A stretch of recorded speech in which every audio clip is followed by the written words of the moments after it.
Hello बच्चों, स्वागत है आपका अपने YouTube channel the key of mathematics classes में। बच्चों आज देखेंगे हम लोग किसी सर्कल का जनरल या फिर स्टैंडर्ड इक्वेशन क्या होता है। बहुत मजेदार वीडियो होने वाला है, ध्यान से देखिएगा। आज का टॉपिक है standard equation of a circle. किसी सर्कल का मानक समीकरण क्या होता है। एक ऐसा समीकरण जो कि दुनिया का हर एक सर्कल हमेशा इसी फॉर्म में मिलेगा, उसको हम लोग क्या कहेंगे, स्टैंडर्ड इक्वेशन। स्टैंडर्ड इक्वेशन का सीधा सा मतलब समझिए, सर्कल चाहे किसी भी रूप में रहे, है ना, तो उस रूप को हमेशा हम लोग स्टैंडर्ड इक्वेशन, स्टैंडर्ड फॉर्म के रूप में कन्वर्ट कर सकते हैं। जैसे कि हम लोग देखे थे quadratic equation ax² + bx + c = 0। ये हम लोग का क्वाड्रेटिक इक्वेशन का जनरल फॉर्म है। मतलब ये है कि आप क्वाड्रेटिक इक्वेशन में कोई भी इक्वेशन लिखिए, है ना, तो वो आपका हमेशा क्या होगा कि स्टैंडर्ड फॉर्म में कन्वर्ट किया जा सकेगा। जैसे x² + 6x = 0, x² - 4 = 0। ये कोई भी इक्वेशन है जिसको हम लोग स्टैंडर्ड फॉर्म में कन्वर्ट कर सकते हैं। इन सभी समीकरणों के लिए ये क्या आपका स्टैंडर्ड फॉर्म है। तो उसी प्रकार से सर्कल के डिफरेंट इक्वेशन के लिए ये क्या है, उसका स्टैंडर्ड फॉर्म है। क्या होता है स्टैंडर्ड फॉर्म, तो हम लोग देखते हैं।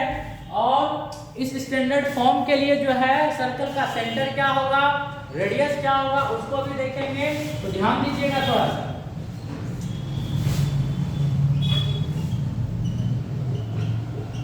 स्टैंडर्ड या इसी को बोलेंगे general form of a circle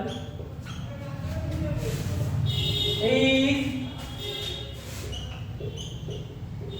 defined as, देखिए, तो किसी सर्कल का स्टैंडर्ड या जनरल फॉर्म जो है किस रूप में डिफाइन होता है, तो x² + y² + 2gx + 2fy + c = 0।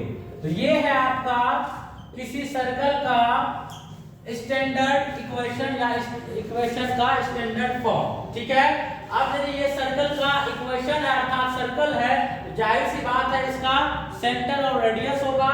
इसका सेंटर और रेडियस के लिए हम लोग इस इक्वेशन को कुछ हम लोग इस प्रकार के फॉर्म में x - x1 + y - y1 का होल स्क्वायर = a²।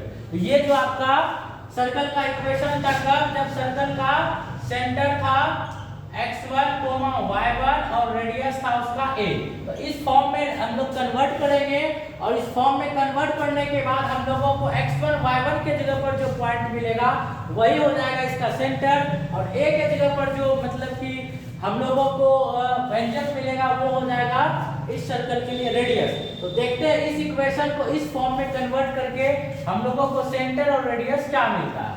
तो ध्यान दीजिएगा, जैसे x² को x² ही रहने दे, उसके बाद इसको 2gx को पहले हम लोग लिख लेते हैं, ठीक है।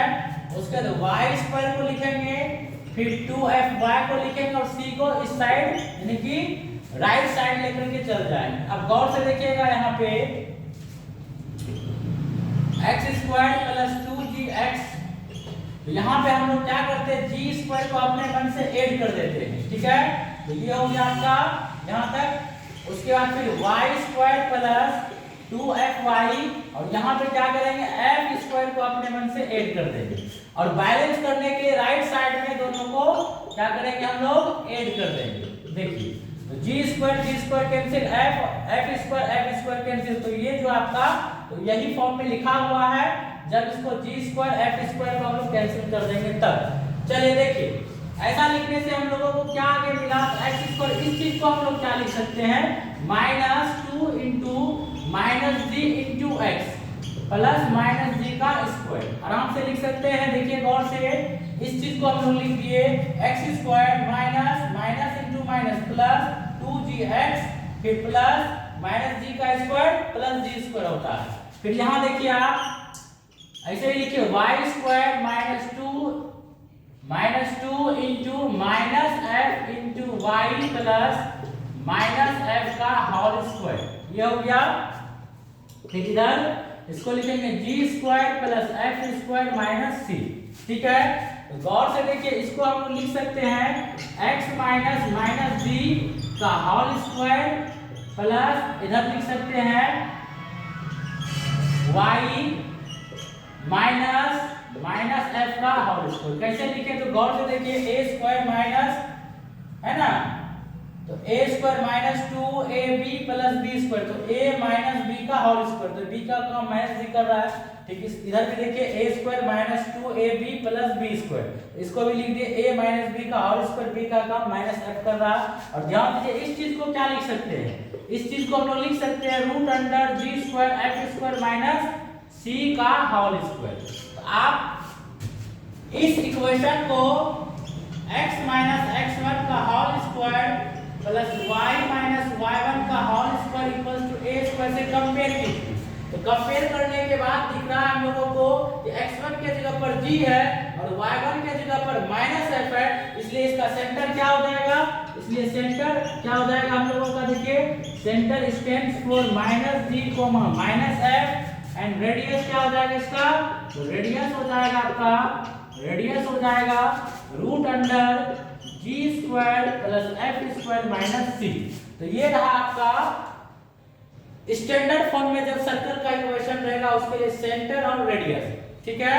तो ध्यान दीजिएगा, जब भी किसी सर्कल का स्टैंडर्ड फॉर्म लिखना रहे तो इस फॉर्म में लिखिएगा, जिसका के सेंटर होगा माइनस g माइनस f और रेडियस हो जाएगा root under g square plus f square minus c। ये चीज हम लोगों को कहां से मिला, तो सर्कल का जो 2 नंबर का जो इक्वेशन था x माइनस x1, जब सेंटर कहां होता था, किसी क्वाड्रेंट में होता था, है ना, तो x माइनस x1 का whole square plus y minus y1 का whole square equals to a square.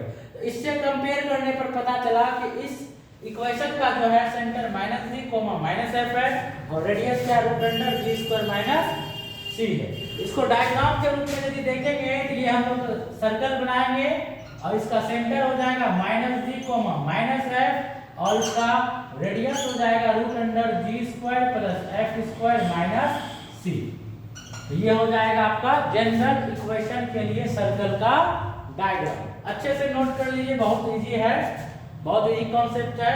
हम लोग क्या किए, एक बार फिर से रिपीट कर ले, ये आपका क्या है, स्टैंडर्ड या जनरल इक्वेशन है किसका, सर्कल का।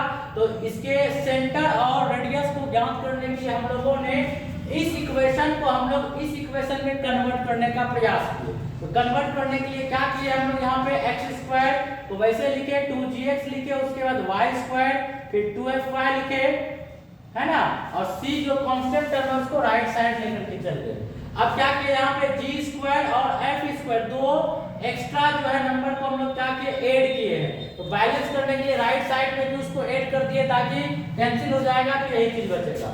अब ऐसा जब इस चीज को ऐसा लिख देते, यहाँ से आगे देखिए x square minus 2 into minus 3 into x, तो माइनस माइनस प्लस हो जाएगा। इस चीज को ऐसा लिख सकते हैं और इस चीज को इस तरह से लिख सकते हैं। तो लिखने के बाद यहाँ पे a square minus 2ab plus b square का फॉर्म मिल रहा है, इसको हम लोग लिख दिए x माइनस माइनस g का होल स्क्वायर प्लस यहाँ पे लिख दिए, देखिए a square minus 2ab plus b square, तो इसको लिख दिए हम लोग y माइनस माइनस f का होल स्क्वायर। और इस चीज को हम लोग क्या लिख सकते हैं, तो रूट वाला root under g square plus f square minus c का होल स्क्वायर। तो जब इस इक्वेशन को इससे कंपेयर किया तो x1 y1 के जगह पर माइनस g माइनस f मिला, इसलिए इसका सेंटर हो गया minus g comma minus f, क्योंकि इसका सेंटर होता है x1 कोमा y1। तो x1 y1 के जगह पर माइनस g माइनस f है, इसलिए यहाँ पे इसका सेंटर हो गया minus g comma minus f। और रेडियस a के जगह पर आप देख सकते हैं root under g square plus f square minus c है, इसलिए आपका जो रेडियस क्या हो गया, root under g square plus f square minus c। तो ये था आपका इक्वेशन का जनरल या स्टैंडर्ड इक्वेशन। अच्छे से नोट कर लीजिए और बारीकी से एक एक लाइन को समझने का प्रयास कीजिए।